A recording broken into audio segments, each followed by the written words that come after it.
Assalamualaikum warahmatullahi wabarakatuh. Salam sejahtera untuk kita semua. Semoga kita semua selalu dalam keadaan sehat dan selalu bisa bersyukur dalam keadaan apapun. Sebelumnya, perkenalkan, nama saya Isnanda Zainur Rahman. Saya dosen Prodi Manajemen dari STIE YKPN Yogyakarta. Pada kesempatan kali ini, saya akan menyampaikan tentang PDD UKT-PT bidang pengajaran. Dalam video ini terdapat beberapa poin penting. Yang pertama yaitu deskripsi mata kuliah, yaitu mata kuliah perilaku konsumen. Yang selanjutnya yaitu tentang tujuan pembelajaran yang di dalamnya terkandung CPMK atau capaian pembelajaran mata kuliah. Kemudian saya sampaikan juga tentang interaksi dosen dan mahasiswa. Yang keempat yaitu sistem penilaian. Dan yang terakhir yaitu video rekaman pembelajaran menggunakan media Zoom Cloud Meeting. Nah, saya akan memasuki poin yang pertama, yaitu deskripsi mata kuliah. Pengetahuan perilaku konsumen mencakup faktor internal dan eksternal yang mempengaruhi konsumen dalam pengambilan keputusan pembelian dan penggunaan produk. Deskripsi mata kuliah selanjutnya, ya, yang dimaksud faktor internal itu merupakan motivasi, kepribadian, persepsi, proses pembelajaran, sikap, dan komunikasi konsumen. Jadi faktor internal itu faktor-faktor yang berasal dari diri konsumen sendiri. Yang kedua yaitu faktor eksternal, yaitu misalnya budaya, kelompok referensi, dan keluarga, begitu. Nah, yang selanjutnya yaitu tingkat kompleksitas konsumen dalam mengambil keputusan. Nah, di sini juga saya ingin jelaskan bahwa consumer behavior is interdisciplinary. Jadi, perilaku konsumen tidak dapat berdiri sendiri ya, karena ini merupakan bagian juga dari ilmu-ilmu lain, termasuk di dalamnya ilmu psikologi, kemudian sosiologi, sosial psikologi, kemudian ada antropologi, dan juga economics. Nah, kita gabungkan irisan-irisannya menjadi sebuah ilmu, yaitu perilaku konsumen. Nah, tujuan mempelajari perilaku konsumen. Ya, tujuan mempelajari mata kuliah ini adalah sebagai dasar seorang mahasiswa ketika suatu saat menjadi seorang manajer, khususnya manajer pemasaran, ataupun ketika mahasiswa ingin menjadi seorang wirausaha. Ya, sehingga mahasiswa itu bisa menentukan strategi pemasaran yang efektif sesuai dengan profil lulusan dari Prodi Manajemen STIE YKPN, yaitu lulusan bisa menjadi seorang profesional, misalnya sebagai seorang manajer di sebuah perusahaan, atau membangun bisnis sendiri menjadi seorang wirausaha. Mata kuliah ini sangat bermanfaat untuk menunjang keberhasilan lulusan. Nah, berikut ini adalah CPMK atau capaian pembelajaran mata kuliah, ya. Nah, yang pertama yaitu mahasiswa mampu mengidentifikasi karakteristik internal konsumen sebagai individu. Kemudian yang kedua, mampu mengidentifikasi karakteristik eksternal konsumen. Ya. Kemudian yang selanjutnya, mahasiswa mampu memahami proses keputusan yang dibuat oleh konsumen. Yang keempat, mahasiswa mampu mengaitkan antara karakteristik individu konsumen dengan proses keputusan pembelian. Dan yang terakhir, mahasiswa mampu mengemukakan dan mengikuti perkembangan pengetahuan mengenai perilaku konsumen. Ya. Jadi di setiap mata kuliah yang saya ampu, saya selalu sampaikan kepada mahasiswa bahwa tujuan mahasiswa mempelajari mata kuliah itu memang mahasiswa pengen mendapatkan nilai A, B, C, dan seterusnya. Tetapi ada yang lebih penting dari itu, yaitu value atau manfaat yang mahasiswa dapatkan. Jadi dari sebuah pembelajaran, mahasiswa mendapatkan manfaatnya dan bisa dipraktekkan di kehidupan nyata. Gitu. Nah, berikut ini adalah metode pembelajaran dalam perkuliahan perilaku konsumen ya. Kita menggunakan student-centered learning. Jadi berfokus pada mahasiswa, dosen perannya sebagai fasilitator. Kita akan diskusi mengenai materi-materi yang ada. Kemudian ada proyek kelompok dan presentasi. Itu. Saya harapkan mahasiswa bisa mewarnai kelas sehingga terjadi interaksi yang baik. Gitu. Nah, selanjutnya saya ingin menyampaikan tentang interaksi antara dosen dan mahasiswa. Ya. Yang pertama, kita bisa berkomunikasi melalui LMS, STIE YKPN ya. Jadi mahasiswa bisa mendownload materi kuliah yang sudah saya siapkan di sana, kemudian bisa mengerjakan tugas di sana dan juga menggunakan LMS STIE YKPN untuk seluruh aktivitas dalam perkuliahan. Nah, LMS yang sudah ada sejak lama ini didukung dengan Apples, ya, ini hal yang baru bagi kita. Apples adalah Activity Based Learning System. Ya, ini juga web dari STIE YKPN. Bedanya apa dengan LMS yang ada selama ini? Di Apples itu khusus kita gunakan untuk aktivitas kelas. Jadi misalnya saya ingin memberikan kuis kepada mahasiswa dalam waktu 1 menit, dalam waktu 5 menit, langsung saya bisa menggunakan Apples. Begitu. Kemudian selanjutnya kita juga bisa berkomunikasi menggunakan grup WhatsApp. Atau juga bisa WhatsApp secara pribadi atau private message, japri ya, jika mahasiswa membutuhkan konsultasi yang lebih dalam. Nah, yang selanjutnya adalah sistem penilaian dan transparansi. Nah, di dalam sistem penilaian mata kuliah perilaku konsumen, di sini ada beberapa poin ya yang dinilai. Yang pertama yaitu partisipasi aktif. Mahasiswa diminta untuk aktif dalam berdiskusi. Kemudian yang selanjutnya yaitu tugas. Ya, nilainya atau bobotnya sama yaitu 15%. Yang selanjutnya yaitu presentasi 20%. Dan kemudian UTS dan UAS yaitu sama-sama 25%. Nah, pada akhir semester saya membuka transparansi nilai bahwa mahasiswa itu mendapatkan nilai partisipasi aktif sebesar sekian, tugas sekian, presentasi sekian, UTS dan UAS sekian. Sehingga mahasiswa bisa melihat transparansi nilai dari dosen.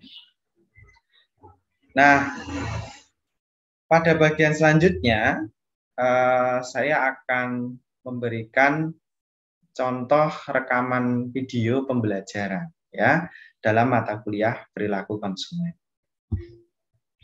Saya menggunakan chapter 1 untuk memberikan contoh pada PDD UKT-PT ini. Assalamualaikum warahmatullahi wabarakatuh. Salam sejahtera untuk kita semua. Semoga saudara semua selalu dalam keadaan sehat dan selalu bisa bersyukur dalam keadaan apapun. Pada perkuliahan kali ini, kita akan membahas tentang consumer behavior. Nah, sebelum saya masuk ke bab yang akan saya bahas, saya ingin menyampaikan terlebih dahulu bahwa pada perkuliahan ini, pada perilaku konsumen ini, ada beberapa bab yang akan kita pelajari ya, dan dibagi menjadi 5 bagian. Ada part 1, 2, 3, 4, dan 5. Nah, saya ibaratkan ketika kita belajar suatu ilmu, kita seperti membangun rumah, saudara. Jadi, part 1 itu ibaratnya pondasi, part 2 itu adalah tiang-tiang kolomnya, part 3 itu adalah temboknya, part 4 itu bentengnya, dan part 5 itu finishingnya. Jadi sebuah rumah yang sempurna. Jadi saya harapkan saudara semua nanti mengikuti perkuliahan ini dengan sempurna dari awal sampai akhir sehingga bangunan rumah yang saudara bangun, ilmu tentang perilaku konsumen ini bisa utuh saudara dapatkan. Siap ya saudara ya? Ada yang mau respon? Say hello, siap ya? Siap, Pak. Ya. Siap, Pak. Ya, Pak. Oke, saya lanjutkan. Nah, ini adalah materi pertama kita tentang promosi mobil Porsche. Unfulfilled dreams cost a lot more. Ya, saya bandingkan dengan iklannya mobil yang satu ini. Ya, pas buat keluarga, irit dan powerful dan seterusnya. Nah, coba ada yang mau berpartisipasi dalam diskusi kali ini. Bedanya apa sih mengiklankan produk yang pertama ini dengan produk yang kedua? Coba ada yang mau resen atau langsung open mic silahkan. Aryan Hanif mungkin? Mungkin kalau dari saya ya Pak, kalau Iya. masalah buat pemasaran antara Porsche sama Brio ya tadi ya. Iya. Kalau di Indonesia sendiri kalau menurutku ya Pak, kalau buat Porsche itu untuk kalangan yang lebih tinggi, jadi kayak pemasarannya mungkin lebih ke kayak kota-kota besar sih Pak, menurut saya Pak. Nah kalau untuk yang Brio kan, kita juga Indonesia sering lah kita mesti di jalan ketemu Brio itu kan, dan itu kan juga kasarannya buat menengah ke bawah juga masih bisa. Jadi untuk pemasarannya dari saya sendiri mungkin kalau yang buat Porsche adalah kota-kota besar, kalau yang Brio itu bisa buat semua kalangan di kota-kota manapun bisa Pak. Mungkin itu Pak dari saya. Good point dari Aryan Hanif. Kemudian tadi saya lihat Mbak Arisa open mic, silahkan kalau mau berpendapat. Iya Pak, kalau dilihat dari perilaku konsumennya itu memasarkannya dilihat dari segmenting ya. Jadi kalau perilaku orang yang beli Porsche itu, orangnya itu nggak mikir bagasi, tempat duduk. Yang penting itu mereka mampu buat beli. Dan untuk punya mimpi untuk memenuhinya. Jadi kecewa itu dinilai lebih mahal daripada nggak beli mobil itu. Semakin nyaman mobilnya itu, semakin berat mobilnya itu semakin boros. Dan orang-orang yang untuk membeli mobil ini itu nggak mikir hal itu. Mereka cuma mikir bakalan kecewa jika nggak beli. Terus untuk mobil yang kedua itu, untuk anak muda ya Pak, mereka itu yang dicari mereka itu irit, itu juga buat pas buat keluarga. Oke. Terima kasih atas pendapatnya Mbak Arisa ya. Saya harapkan kelas ini bisa hidup berdiskusi seperti ini. Bagus pendapatnya Mbak Arisa ya, betul sekali. Kalau kita lihat dari segi perilaku konsumen. Konsumennya Porsche dengan konsumennya Brio itu berbeda saja. Perilakunya juga berbeda. Persis seperti yang disampaikan oleh Mbak Arisa tadi. Kalau di Porsche ini tempat duduknya hanya 2. Nah, kalau di sini pas buat keluarga. Nah, jadi ada perbedaan itu. Nah, yang ingin saya tekankan adalah ketika saudara nanti menjadi seorang manajer pemasaran di suatu perusahaan atau saudara ingin berwirausaha sendiri, perhatikanlah perilaku konsumen yang menjadi target pasar saudara. Nah, sesuaikan produk atau jasa saudara itu kepada konsumen saudara. Jadi bisa diperhatikan perilakunya, disesuaikan dengan strategi pemasaran yang saudara akan terapkan begitu. Nah, selanjutnya saya ingin melanjutkan materi tentang marketing konsep ya. Nah, ada 3 hal ya esensial yang penting, the essence of marketing. Yang pertama yaitu satisfying customers' needs. Ya, jadi memuaskan konsumen ya, kebutuhan konsumen itu apa dipuaskan. Kemudian yang kedua adalah creating value. nilai-nilai yang mau kita sampaikan kepada konsumen itu harus jelas. Nah, kemudian yang ketiga yaitu retaining customers. Jadi hal yang paling penting bagi kita, bagi sebuah perusahaan itu adalah customers itu mau balik lagi menjadi customers yang loyal begitu. Nah, ini adalah the essence of marketing.